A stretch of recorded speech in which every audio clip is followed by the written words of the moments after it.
رسول الکریم اعوذ باللہ من الشیطان بسم اللہ الرحمن الرحیم. السلام علیکم خواتین و حضرات. لاسٹ سنڈے کچھ سوال رہ گئے تھے جو انڈیا سے کسی نے بھیجے ہوئے ہیں. ان کا ایک سوال یہ تھا کہ کوئی دو رشتے بالکل میگنیٹ کی طرح کیوں ہوتے ہیں؟ کتنی بھی کوشش کر لو پاس لانا ناممکن ہوتا ہے. اگر مقناطیس کے دو الگ الگ حصوں کو ایک دوسرے کے مخالف حصے کی طرف زبردستی ساتھ لگانے کی کوشش کرو تو ہلکا سا جھٹکا ہی دور کر دیتا ہے. کچھ رشتے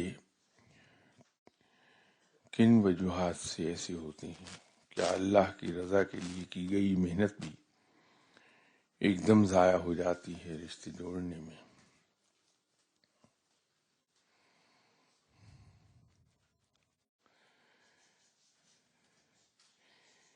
یہ جو تعلق اور رشتے کا معاملہ ہے یہ تھوڑا سا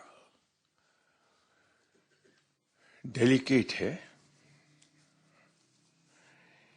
اس میں انسان خطا کھا جاتا ہے اکثر اوقات. ایک قدرتی امر ہے کہ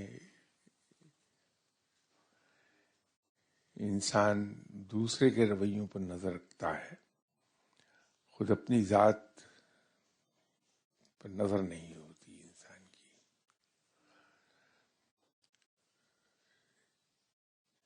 یہ زندگی کے ہر شعبے میں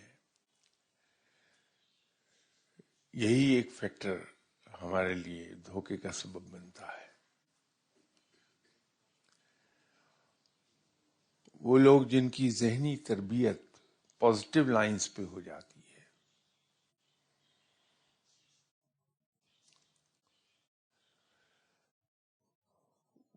ان کی تھنکنگ ایسی نہیں ہوتی، ان کی تھنکنگ دوسری ٹائپ کی ہو جاتی ہے. میں شاید اس وقت کلاس 9 میں یا 10th میں پڑھتا تھا. ایک ہمارے پڑوس میں ایک صاحب آ کے رہے تو عمر میں ظاہر ہے مجھ سے بہت بڑے تھے، جاب کر رہے تھے کسی سوئس کمپنی میں، تو ان سے الیک سلیک ہو جاتی تھی. تو ایک بار ان کا ایک کیمرہ چوری ہو گیا ان کے گھر سے، اور خاصا قیمتی کیمرہ تھا.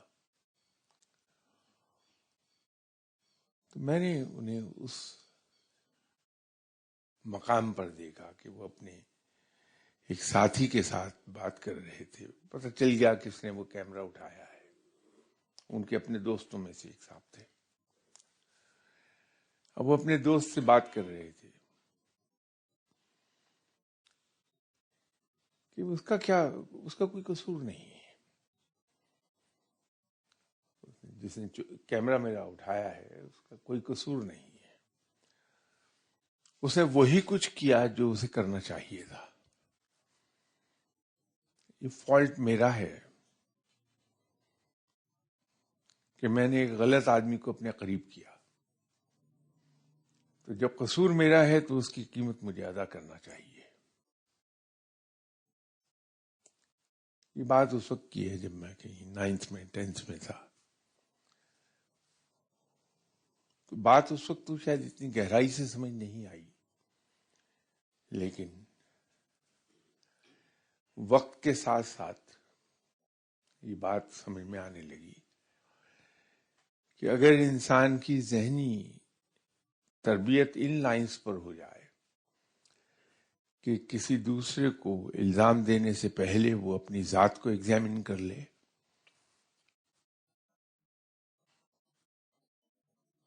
انسان بڑا پازیٹیو ہو جاتا ہے.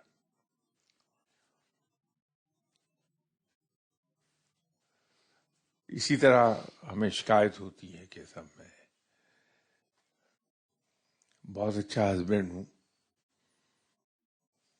میں اتنی قربانی کرتا ہوں اپنی وائف کے لیے، لیکن وہاں اس کی کوئی ایکنالجمنٹ نہیں ہے، ریئلائزیشن نہیں ہے کوئی.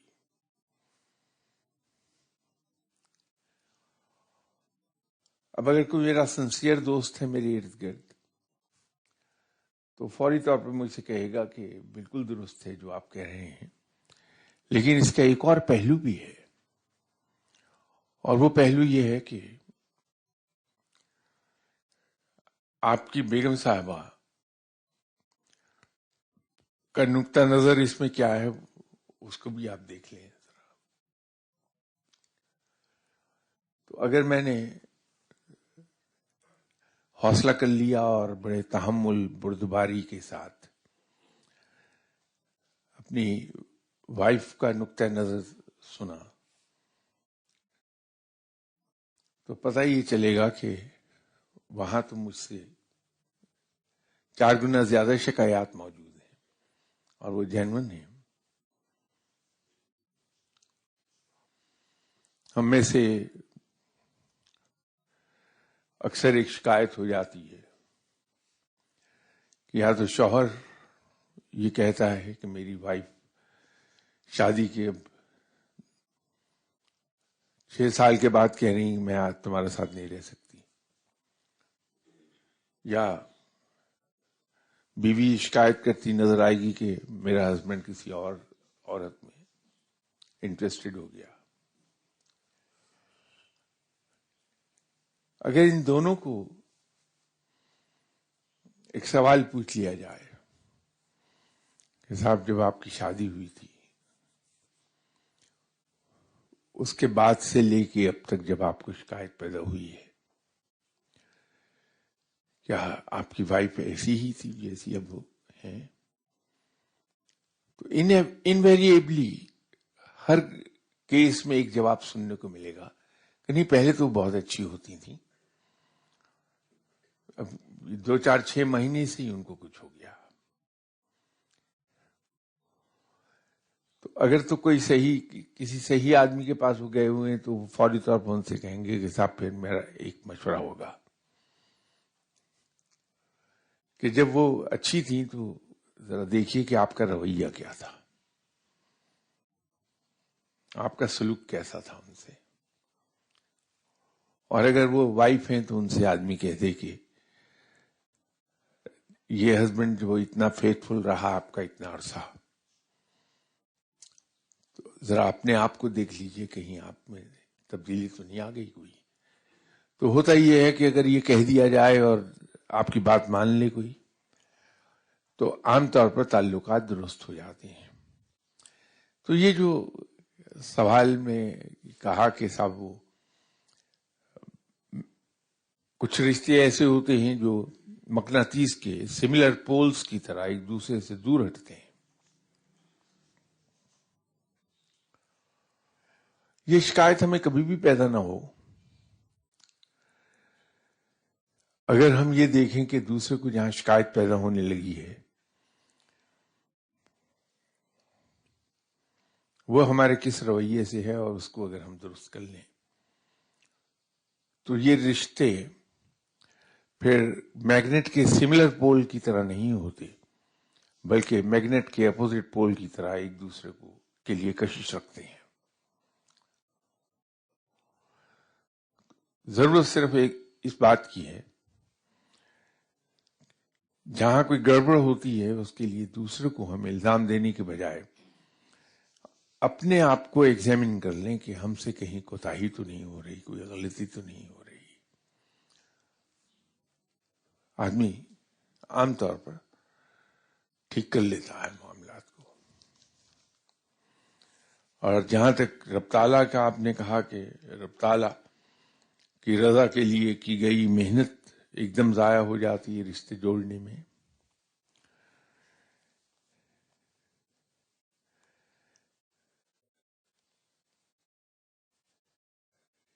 اس میں ایک چیز ہم یاد رکھیں ہمیشہ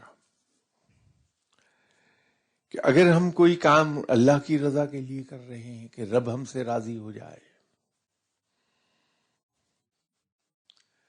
تو پھر ہمارے اس فعل میں نہ کوئی غرض ہوتی ہے نہ اس کے نتیجے کی پرواہ ہوتی ہے. کیونکہ جو کچھ ہم کر رہے ہیں وہ رب کی رضا کے لیے ہے، اور اس کے نتائج کبھی غلط نہیں نکلتے. یہ تو ہوگا کہ وقتی طور پر ہمیں جھٹکے لگیں گے، یہ ڈیفینیٹلی ہوگا، لیکن ان دی لانگ رن اس کے نتائج ہمیں ہمیشہ فیوریبل نکلیں گے. جس کو ہم یہ سمجھ رہے ہوتے ہیں کہ ہم اللہ کی رضا کے لیے کر رہے ہیں، کہیں دور at the back of our mind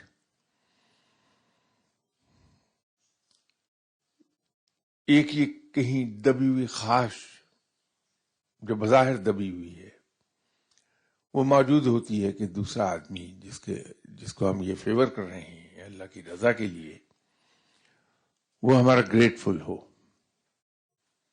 کہیں نہ کہیں لاشعور میں کہیں دبی ہوئی یہ چیز ہوتی ہے. ورنہ ہوتا کیا ہے عام طور پر کہ جو آدمی واقعتاً رب کی رضا کے لیے کوئی کام کر رہا ہے، تو جب اس کو سامنے سے ریئیکشن ملتا ہے غلط قسم کا،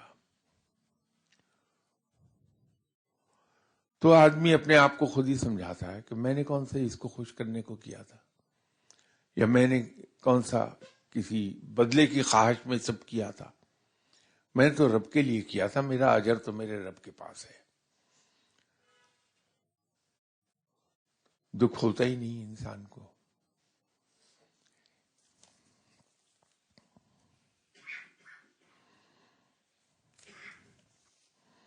ان کا اگلا سوال ہے کہ یہ کون سی کیفیت ہے کہ ہر وقت صرف توجہ اللہ کی طرف رہے، اللہ سے خیالوں میں باتیں ہوتی رہیں، یہاں تک کہ کوئی اور سوچ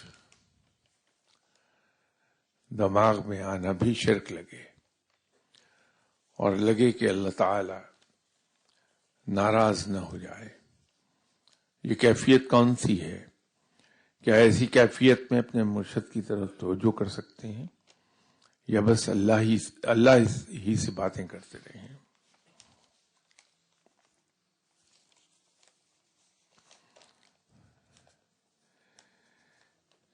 اس میں قصہ یہ ہے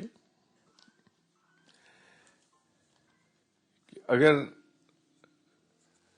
مرشد صاحب واقعی مرشد ہیں،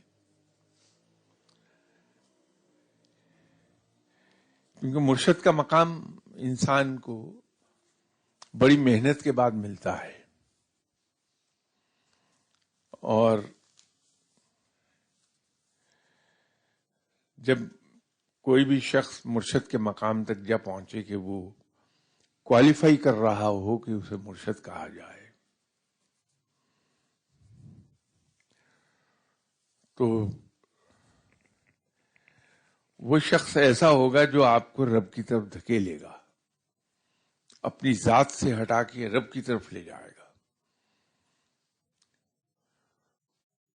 جب بھی آپ اس دعا کے کہیں گے وہ فوری طور پر ریزسٹ کرے گا اسے، اور وہ آپ کو یہ سبق دے گا کہ جس طرح میں اپنے رب سے دعا کرتا ہوں آپ بھی اپنے رب سے دعا کر سکتے ہیں. رب تو سب کا ہے اور سب کی سنتا ہے، تو اپنی ذات تک نہیں رکھے گا اس چیز کو، آپ کو دھکیلے گا کہ آپ رب کی طرف جائیے.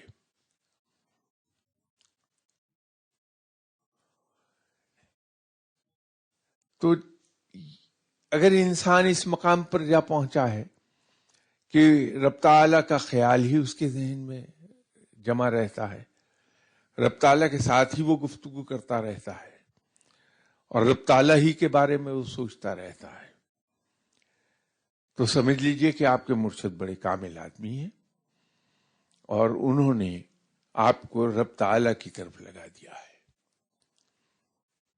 تو جب انہوں نے رب تعالیٰ کی طرف لگایا ہے تو پھر ان کے بارے میں سوچنے کا کیا سوال ہے؟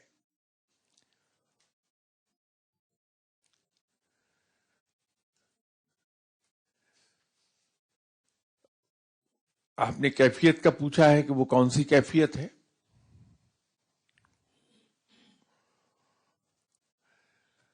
تو وہ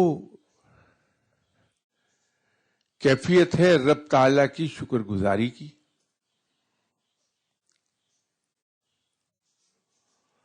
وہ کیفیت ہے رب تعالیٰ سے عشق ہونے کی، کیونکہ جس سے عشق ہوتا ہے صرف اسی کو ہر وقت آدمی دماغ میں سوچتا ہے، تنہائی میں بیٹھا اسی سے آدمی بات کرتا ہے. تو یہ تو مبارک کیفیت ہے، اس کو تو اس پہ شکر ادا کیا جانا چاہیے کہ رب تعالیٰ نے ہمیں اپنی راہ پہ لگا لیا.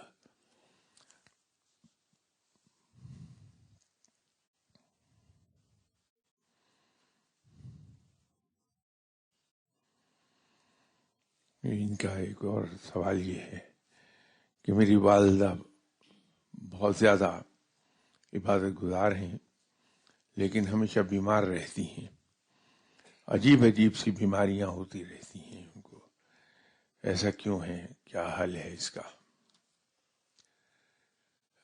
میرا نہیں خیال کہ بیماریوں کا تعلق کوئی عبادت سے ہے، بلکہ الٹا ہوتا ہے کہ جو آدمی پابند نمازی ہے بہت کم بیمار ہوتا ہے.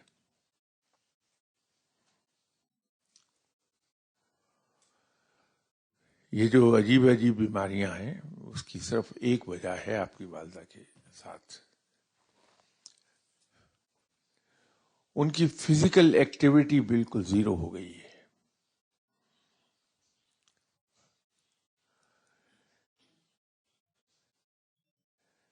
آپ انہیں اس طرف لگائیے کہ ان کی فزیکل ایکٹیویٹی بڑھ جائے کسی طرح، انہیں رشتہ داروں کے یہاں دھکیلا کیجیے، ملنے والوں سے ملنے کے لیے بھیجا کیجیے، ان کو واک پر اپنے ساتھ لے جائیے. اگر آپ کسی کلب کی ممبر ہیں تو اپنی والدہ کو اس کلب میں لے جائیے، لوگوں سے ملوائیے. ان کی فزیکل ایکٹیویٹی بڑھے گی تو یہ جن بیماریوں کو آپ نے کہا کہ عجیب و غریب بیماریاں لگ جاتی ہیں، وہ بیماری کبھی بھی انہیں لاحق نہیں ہوگی. صرف ان کی فزیکل ایکٹیویٹی بڑھا دیجیے آپ.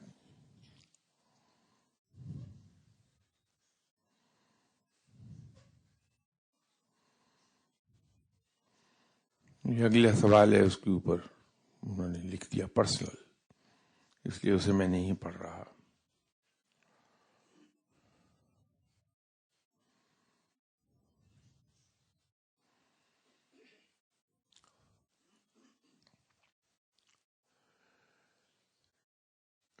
رب تعالیٰ سب سے زیادہ راضی ہوتا ہے ایک بات سے کہ ہم اس کے بندوں کے لیے اچھے ہو جائیں، بندوں کے لیے فائدہ مند ہو جائیں. وہ حدیث آپ نے اب تک ہزاروں بار پڑھی ہوگی. آپ صلی اللہ علیہ وسلم نے فرمایا کہ تم میں سے سب سے بہتر شخص وہ ہے جس سے دوسروں کو فائدہ پہنچے. تو جب ہم رب تعالیٰ کی مخلوق کے لیے فائدہ مند ہو جاتے ہیں، رب ہم سے راضی ہوتا ہے.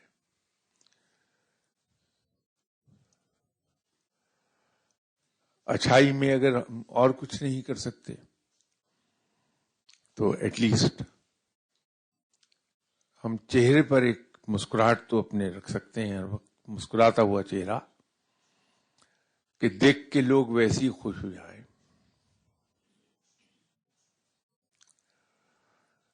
دوسروں سے گفتگو کرتے وقت لب و لہجہ بہت پولائٹ رکھیں اور مسکراتے ہوئے ان سے بات کر لیں. آپ سے بات کرنے والا آدمی راضی ہو جائے گا.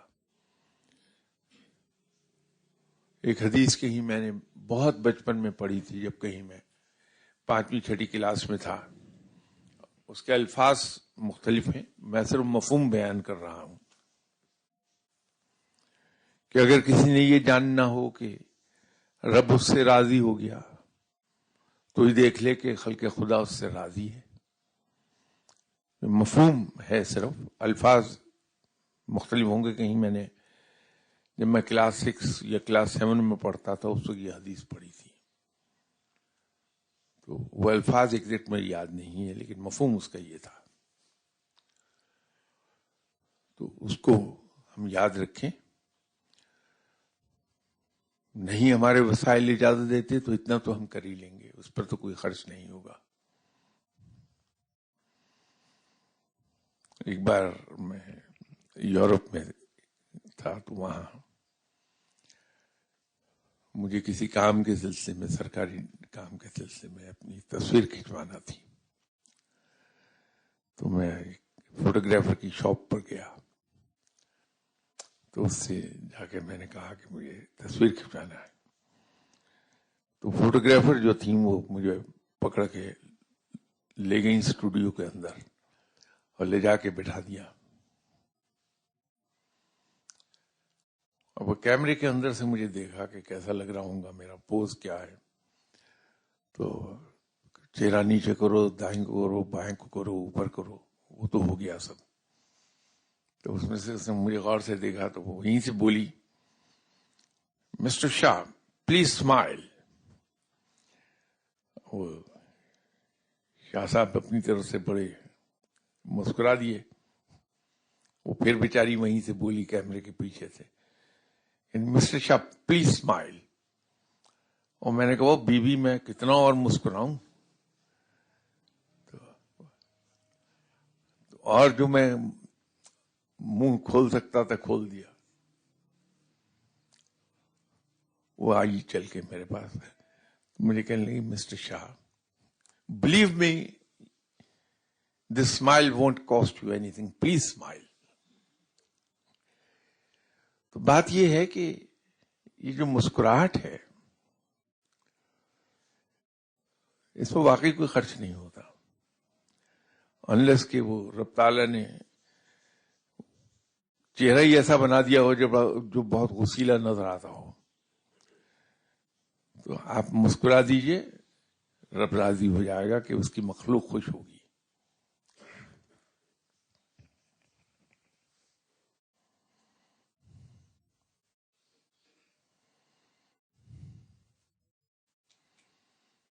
اوہ اچھا، یہ سوال پوچھنے والے پیر صاحب ہیں. ہمارے یہاں پشتی گدی چلی آ رہی ہے، حکمت اور عملیات سے لوگوں کو فیض پہنچانے کی.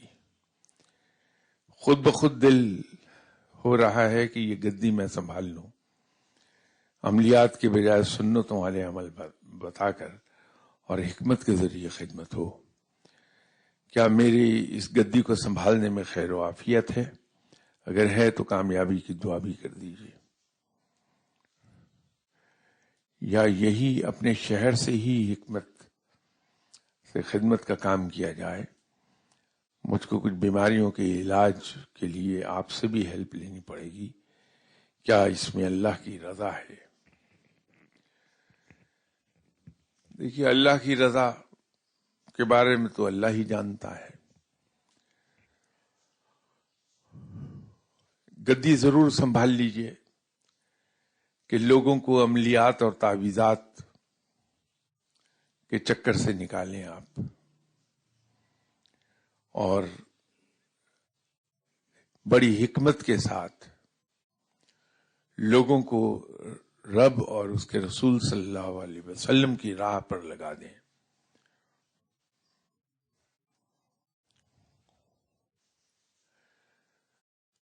یہ دعا کرنے والوں پر بہت بھاری ذمہ داری ہوتی ہے کہ جن لوگوں کے پاس لوگ دعا کرانے کے لیے آتے ہیں وہ صرف لوگوں کے لیے دعا نہ کریں بلکہ ان کو رب کی طرف دھکیلیں. لوگوں کو یہ سکھائیں کہ اپنے ہی جیسے کسی انسان کے پاس دعا کے لیے نہ جائیں آپ. ایسا نہیں ہے کہ منع ہے، نو منع نہیں ہے، لیکن اپنے رب پر ہمارا یہ بھروسہ کیوں نہ ہو کہ وہ میرا رب ہے اور وہ میری سنتا ہے، تو میں اپنا دکھ اپنے رب کے سامنے بیان کروں تاکہ وہ میری مشکل آسان کر دے. اپنے ہی جیسے کسی انسان کے سامنے اپنا دکھ کیوں بیان کروں میں؟ ادھر کو لگائیے. یہ دعا کرنے والے کی بڑی ذمہ داری ہے. تو آپ گدی ضرور سنبھالیے، لوگوں کو عملیات اور تعویذات میں سے نکالیے کہ یہ بے عملی کی طرف لے جائیں گی یہ چیزیں.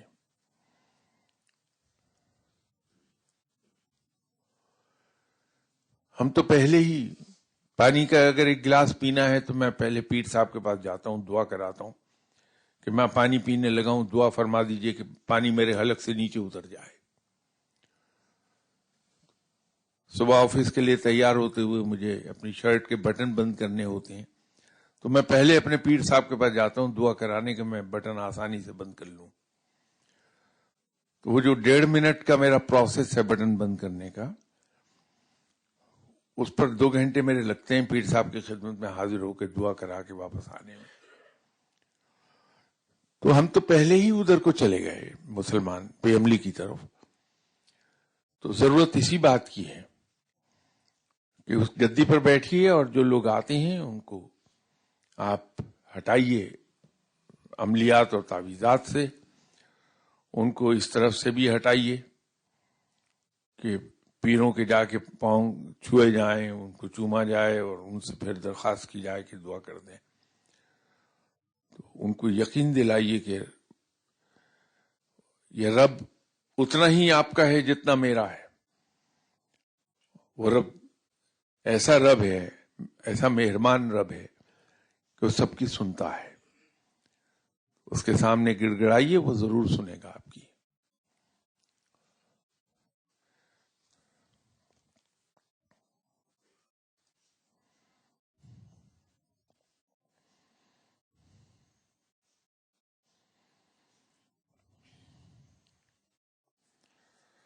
یہ آگے ان کا ایک اپنا کوئی ذاتی فیملی کا معاملہ ہے، اس کا جواب میں انہیں لکھ کے بھیج دوں گا.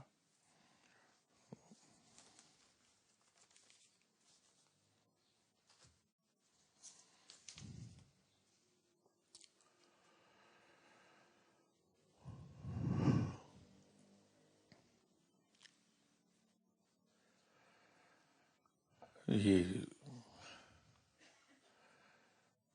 سوال ہے کہ ان چیزوں کی ترتیب اور تفصیل بتا دیں. شریعت، طریقت، معرفت، حقیقت.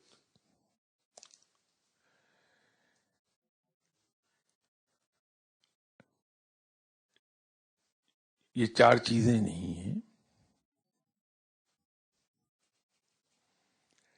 شریعت ایک ایسی حقیقت ہے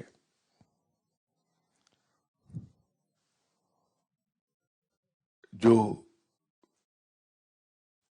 اٹل ہے، صرف شریعت ہی پر ہمیں نظر رکھنی چاہیے. یہ اور بات ہے کہ آگے جو 3 چیزیں لکھی آپ نے، طریقت، معرفت، حقیقت، صرف اور صرف شریعت پر پوری طرح عمل پیرا ہو کر ہم حقیقت تک پہنچتے ہیں. باقی 2 چیزیں کیفیات ہیں.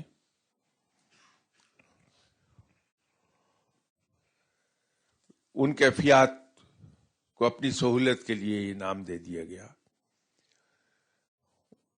عام طور پر یہ سمجھا جاتا ہے کہ صاحب طریقت، معرفت، تصوف، روحانیت، یہ کوئی ایسی چیز ہے جو شریعت سے ہٹ کے ایک راستہ ہے. قطعاً نہیں. شریعت ہی اصل چیز ہے، شریعت پر ہی عمل کیا جانا چاہیے. جب ہم شریعت پہ عمل کرتے ہیں تو اس کا مطلب یہ ہے کہ ہم رب تعالیٰ کے احکامات پر عمل کر رہے ہیں. تو جب ہم رب تعالیٰ کی اطاعت کرتے ہیں، رب تعالیٰ کی بندگی کرتے ہیں، تو رب راضی ہوتا ہے. جب رب راضی ہوتا ہے تو انسان کو علم عطا ہوتا ہے، دین کی سمجھ عطا ہوتی ہے. جب علم عطا ہوتا ہے تو اس پر نئی نئی گتھیاں اس کی سلجھنے لگتی ہیں اور نئی نئی حقیقتیں اس پر کھلنے لگتی ہیں. تو اس کیفیت کو ہم نے نام دے دیا طریقت کا، معرفت کا، روحانیت کا، تصوف کا. در حقیقت وہ کچھ نہیں، اسلام سے ٹکراؤ رکھنے والی کوئی چیز یا اسلام شریعت کے پیرالل کوئی راستہ نہیں ہے. راستہ صرف ایک ہے، وہ ہے شریعت محمدی صلی اللہ علیہ وسلم.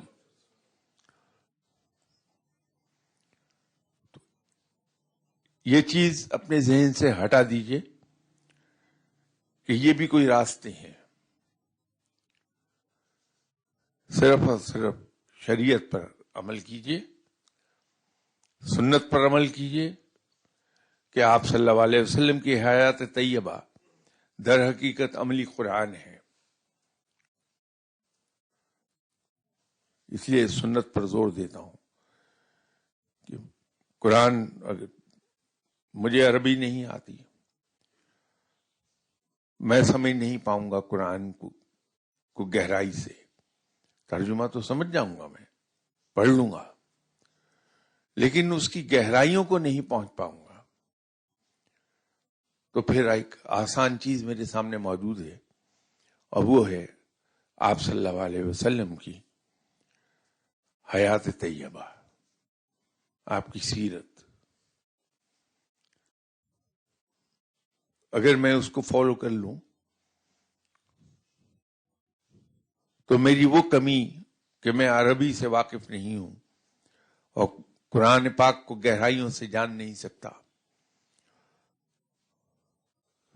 وہ کمی پوری ہو جاتی ہے. تو اپنی زندگی میں صرف اور صرف دو چیزوں کو داخل کر لیجئے. ایک کتاب، میں اس کو شریعت کہہ لیجئے. دوسرا سنت. شریعت کے البتہ آگے پلرز ہیں، ان میں ایک پلر اجتہاد کا بھی ہے، اجماع کا بھی ہے. تو کئی چیزیں ایسی ہیں جو ہمیں ریفرنس نہیں ملے گا کتاب سے، سنت سے، صحابہ کرام سے، وہاں اجتہاد کے ذریعے سے ہمیں نظیر مل جائے گی. تو وہ اجتہاد شریعت ہی کا ایک پلر ہے.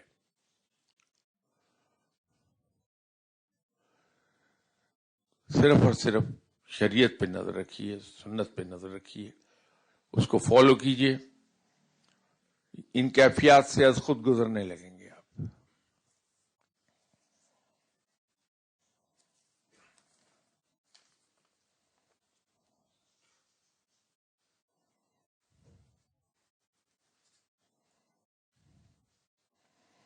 ایک اور صاحب نے لکھا ہے کہ جو شخص علم کی راہ پر چلتا ہے، رب تعالیٰ اس کے لیے جنت کی راہ آسان کر دیتا ہے. آگے انہوں نے لکھا کہ ایکسپلینیشن ریکوائرڈ.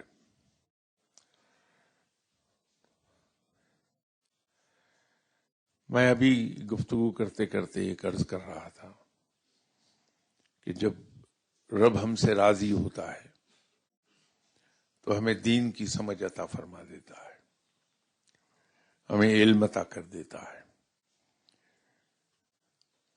جس کے نتیجے میں ہمیں عقل عطا ہوتی ہے، اور ایسنس آف وزڈم خود رب ہے.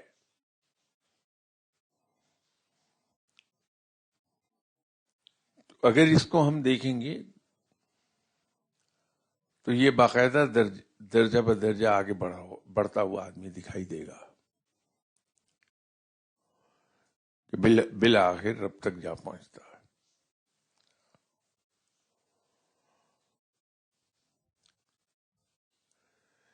فقیر کی نظر شاید جنت پر نہیں ہوتی ہے، فقیر کی نظر ایک بات پر ہوتی کہ مجھے رب مل جائے، مجھے رب کی دوستی مل جائے۔ در حقیقت اس کی اس خواہش کے اندر بڑی گہرائی ہے۔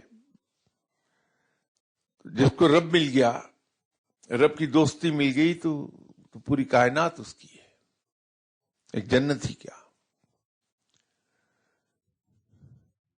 اس لیے فقیر جنت کے لیے کام نہیں کرتا، اور رب تک پہنچنے کے لیے محنت کرتا ہے۔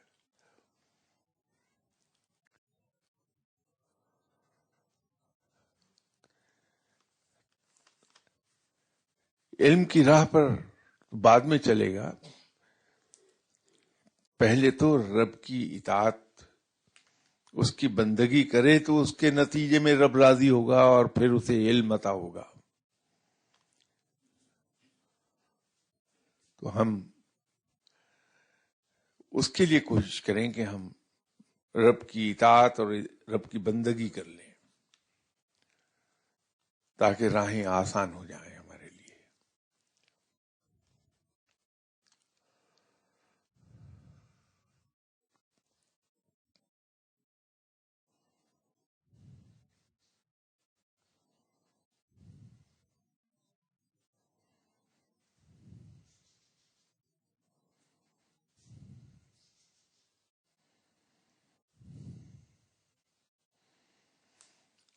یہ سیرت سرور عالم صلی اللہ علیہ وسلم از سید مودودی۔ جب ہم ایسے بلند پایا علماء کا نام لیتے ہیں تو میری ایک بڑی مؤدبانہ گزارش یہ ہے کہ ہم ان کا ازراہ احترام پورا نام لے لیا کریں۔ مولانا مودودی کے بہت بڑے عالم ہونے میں شک نہیں ہے،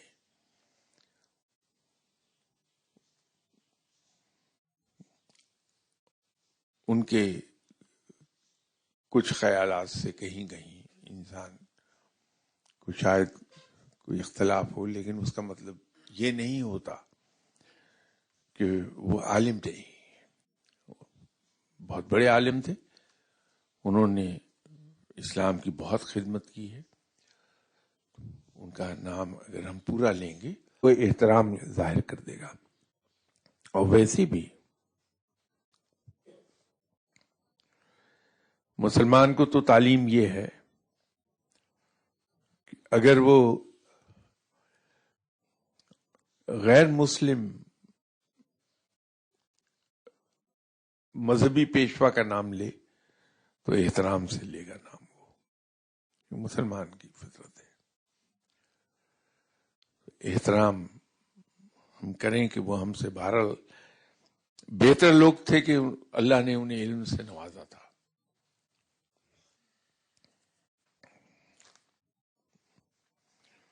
تو ان کے باقی سوال انشاءاللہ تعالی بشرط زندگی آئندہ اتوار، اس وقت تک کے لیے اجازت۔ السلام علیکم۔